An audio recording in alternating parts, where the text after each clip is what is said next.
Hello and welcome to Bags of Action. My name is Pete and this is a 5-minute Bags of Action review of Diggstown, also known as Midnight Sting, from back in 1992.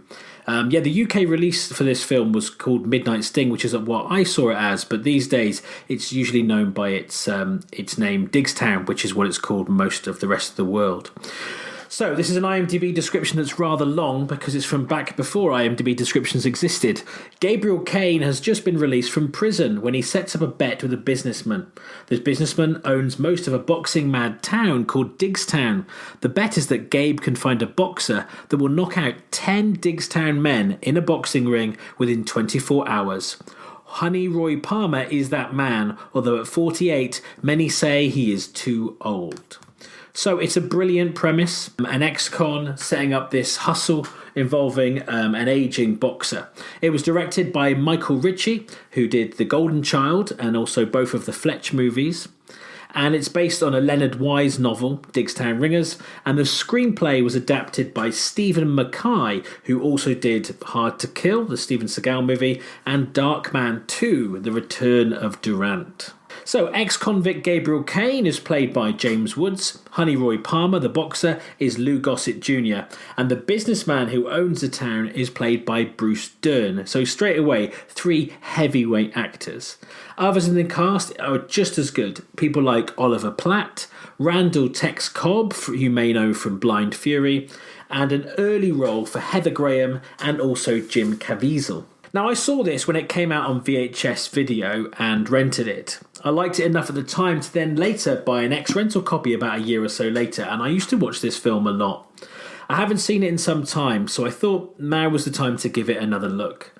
Now, what I always loved about this film was the dialogue. It has that Joss Whedon-style approach where any character can say something pithy and amusing. James Woods is perfectly cast as Caine, the slimy con man who you don't want to like, but you can't really help yourself. He has most of the film's best lines and delivers them with relish.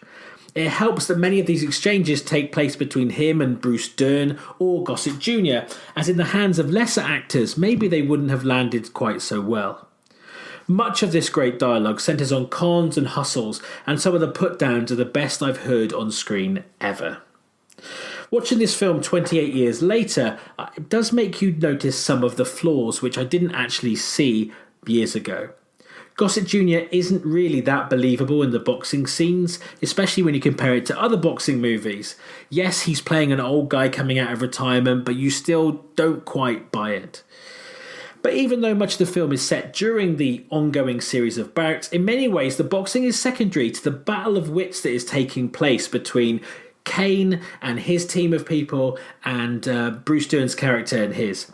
Heather Graham is pretty much the only female character in this movie, apart from those carrying out the round numbers in the boxing, and she has very little to do. The stakes are odd. You're rooting for Caine and Roy, but then some really, really dark things happen in this movie, and the payoffs you get in return, again, when I was a teenager I thought, yeah, that's okay, just punch him in the face, but looking at it now, it does feel strange. The film really hit me emotionally as a teenager, but now I slightly disconnected with some of it, like I say, because the stakes just didn't feel right. The dialogue and central performances did still sing for me, watching it again though, and it's well worth a look, I would say, if you haven't seen it before. It isn't your typical boxing movie with an underdog overcoming the odds. This is more about the sting operation, the hustle, and the battle of wills between Caine's side of things and John Gillian's stranglehold over the town of Diggstown. Oliver Platt is great as Fitz too, and he's an able foil to Woods and having him as one of his team. So like I say, for a year or two, this was one of my favourite all-time films, and it's got a bit of a cult following, and it would have got 5 bags easily if such a thing existed in 1992. But looking at it now with 21st century eyes, I can't quite give it that high an accolade because some of the flawed areas I mentioned. But if you like sharp-witted dialogue and hustle-based movies, this 90s classic is well worth giving a try. And with all that considered, I'm going to give Diggstown 4 bags out of 5. Have you seen Diggstown? Do you agree with my assessment of it? Feel free to comment below or get in touch with us via email, Facebook, or of course on Twitter. We have new episodes coming out weekly alongside our full-length podcast with my co-host, and don't forget to give us a like and subscribe to our channel.